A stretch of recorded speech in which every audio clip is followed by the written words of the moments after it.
Today we're going to talk about electrical potential energy.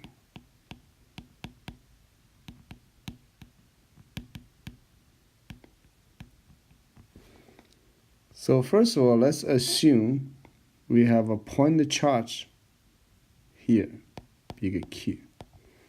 If we use this point as a reference point, 0, then some distance away here we have another charge Q. The distance between them is R, and the direction of R is from big Q to smaller q. Okay. So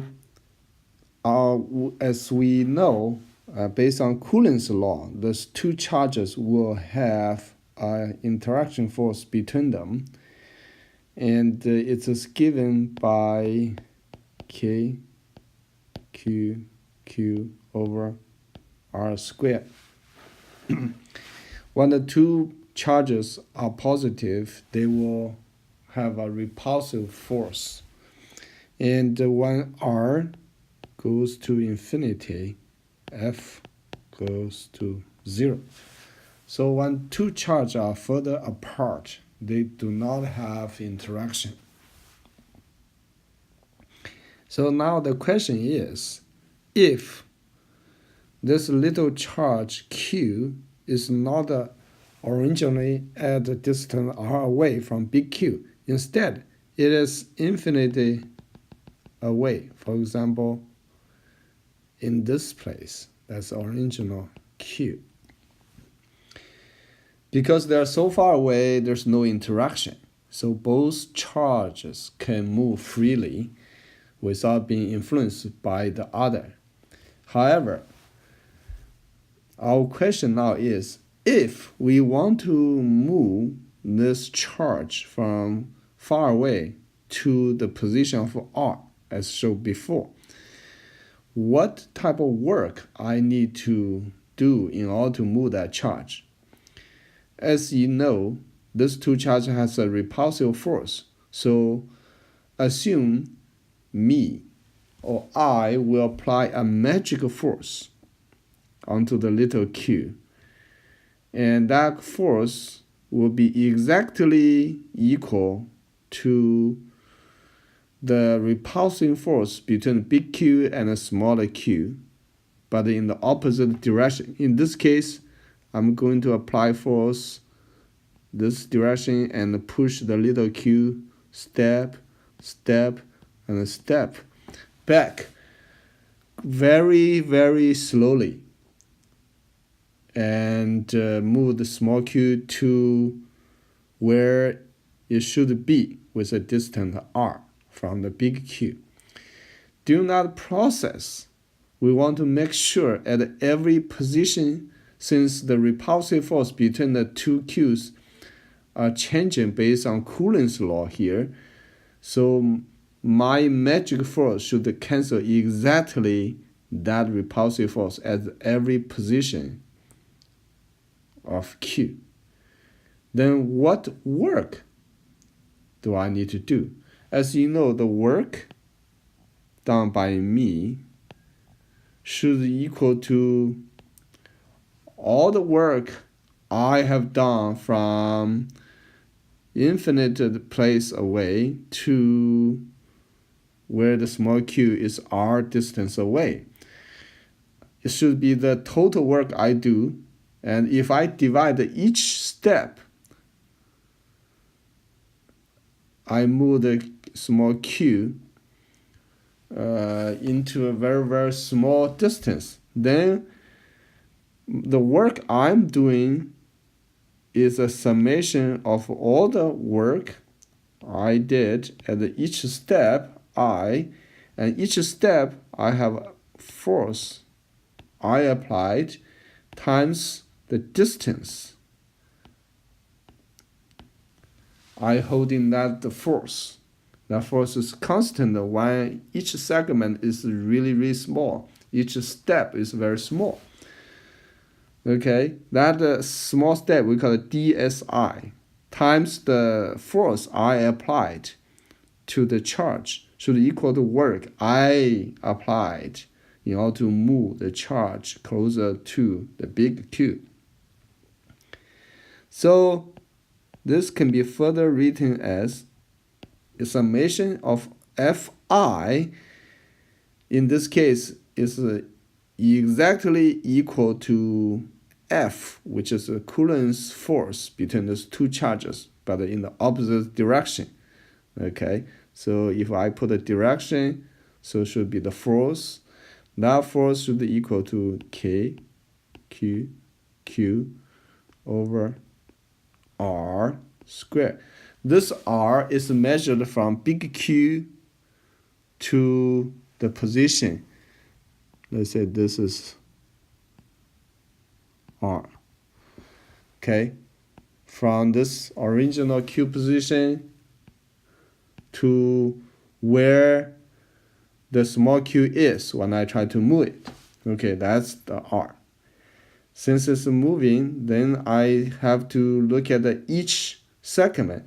Each segment dsi is in the opposite direction of R, because we are moving the small charge from infinite place away to closer to bigger Q. So that should equal to negative dr. D means is a very small segment of R. For example, we can say here, this is a dr. Okay.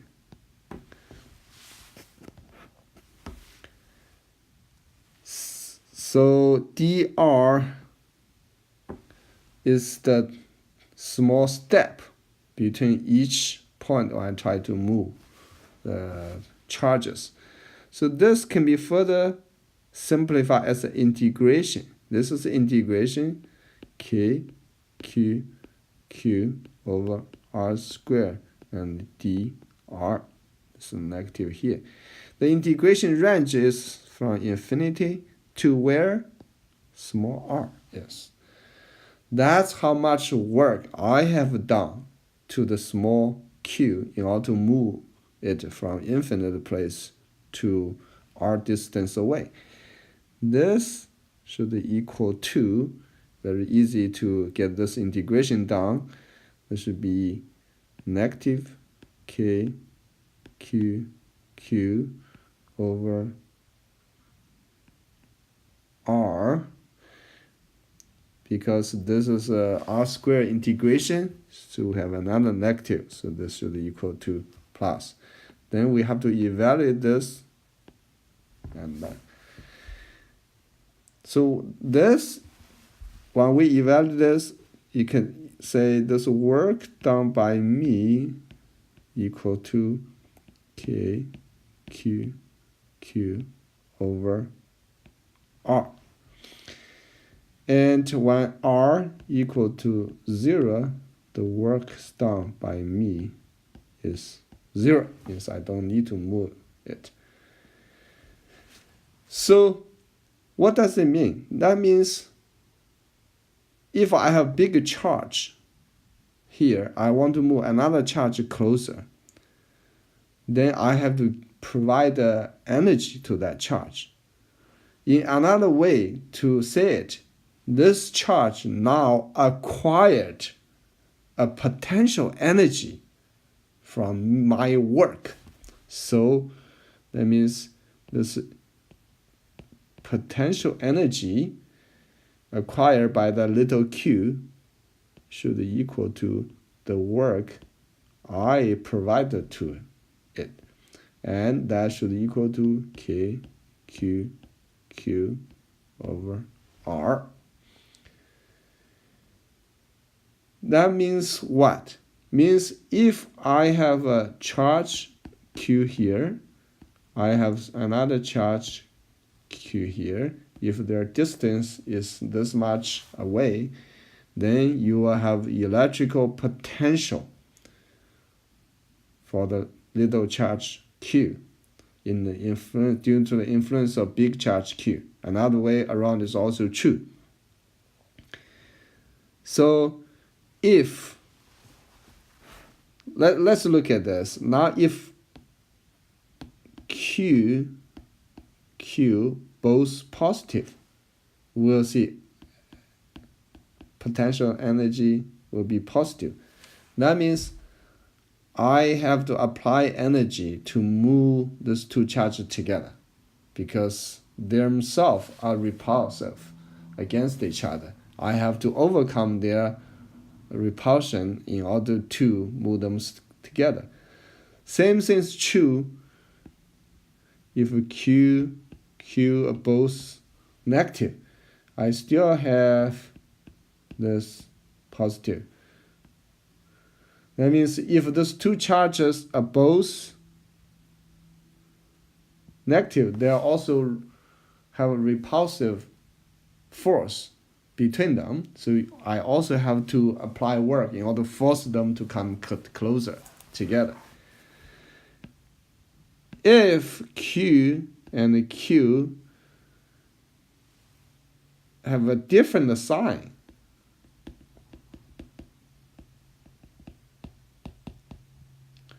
that just means potential energy would be negative.